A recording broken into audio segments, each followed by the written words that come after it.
Assalamualaikum warahmatullahi wabarakatuh. Perkenalkan, nama saya Nur Fadilaka dengan NIM 0322-331. Di sini saya akan memaparkan materi yaitu pendekatan pembelajaran.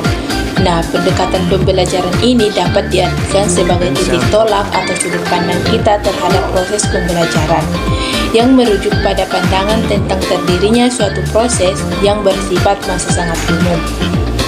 Di dalamnya mewadahi, menguatkan, dan melatih metode pembelajaran dengan cukup teoretis tersebut. Ya baik, perkenalkan, nama saya Juniati dengan NIM 0322-356. Di sini saya akan menjelaskan tentang strategi pembelajaran. Dari pendekatan pembelajaran yang telah ditetapkan, selanjutnya diturunkan ke dalam strategi pembelajaran. Strategi dalam kegiatan pembelajaran dapat diartikan dalam pengertian secara sempit dan pengertian secara luas.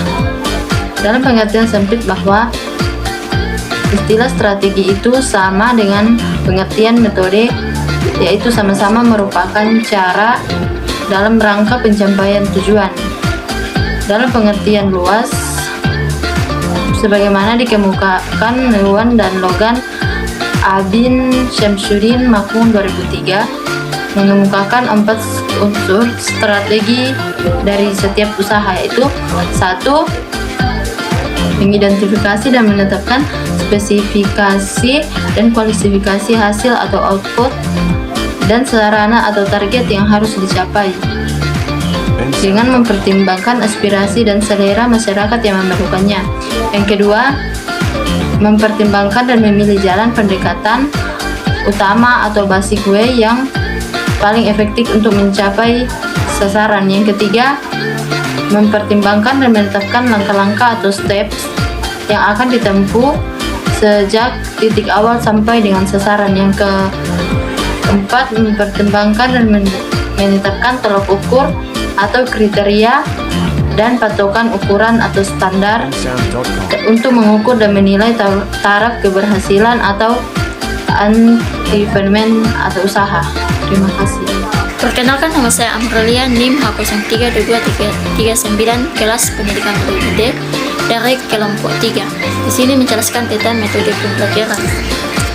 Metode merupakan langkah operasional dari strategi pembelajaran yang dipilih dalam mencapai tujuan belajar. Sehingga bagi sumber belajar dalam menggunakan suatu metode pembelajaran harus disesuaikan dengan jenis strategi yang digunakan. Istilah metode dapat digunakan dalam berbagai bidang kehidupan, sebab secara umum menurut Kamus Purwadharmata 1976, metode adalah cara kerja yang telah teratur dan terpikir baik-baik untuk mencapai sesuatu. Sedangkan Kamus Bahasa Indonesia, metode adalah cara kerja yang bersistem untuk memudahkan pelaksanaan suatu kegiatan guna mencapai tujuan yang ditentukan. Pelajaran dapat diartikan sebagai upaya yang sistematik dan disengaja untuk menciptakan kondisi-kondisi agar kegiatan pembelajaran dapat berjalan secara efektif dan efisien. Jadi, metode pembelajaran dapat diartikan sebagai cara yang digunakan untuk mengimplementasikan rencana yang sudah disusun dalam bentuk kegiatan nyata dan praktis untuk mencapai tujuan pembelajaran. Assalamualaikum warahmatullahi wabarakatuh.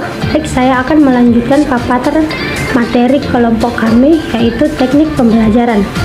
Selanjutnya, metode pembelajaran dijabarkan ke dalam teknik dan gaya pembelajaran. Dengan demikian, teknik pembelajaran dapat diartikan sebagai cara yang dilakukan seseorang dalam mengimplementasikan suatu metode. Secara spesifik, misalkan penggunaan metode ceramah pada kelas dengan jumlah siswa yang relatif banyak membutuhkan teknik tersendiri, yang tentunya secara teknis akan berbeda dengan penggunaan metode ceramah pada kelas yang jumlah siswanya terbatas.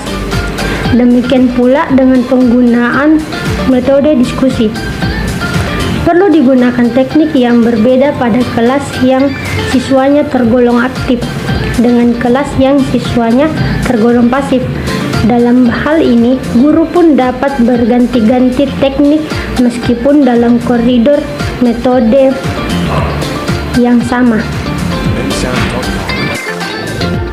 Ya, baik, terima kasih. Perkenalkan, nama saya Juniati dengan NIM H0322356. Di sini saya akan menjelaskan tentang teknik pembelajaran. Teknik atau cara-cara konkret yang dipakai saat proses pembelajaran berlangsung. Sedangkan taktik pembelajaran merupakan gaya seseorang dalam melaksanakan metode atau langkah. Teknik pembelajaran tertentu yang sifatnya individual atau individu. Misalnya, terdapat dua orang sama-sama menggunakan metode ceramah atau menghafal dan membaca naskah, tetapi mungkin akan sangat berbeda dalam taktik yang digunakan dalam penyajiannya. Yang satu cenderung banyak diselingi dalam humor karena memang dia memilih sense of humor yang tinggi, sementara satunya lagi kurang memiliki sense of humor, tetapi lebih banyak menggunakan alat bantu elektronik karena dia memang sangat menguasai bidang itu. Dalam gaya pembelajaran akan terdapat keunikan atau kekhasan dari masing-masing macam atau tipe kepribadian, dan guru yang bersangkutan dalam taktik ini. Pembelajaran akan menjadi sebuah ilmu sekaligus juga seni atau kiat.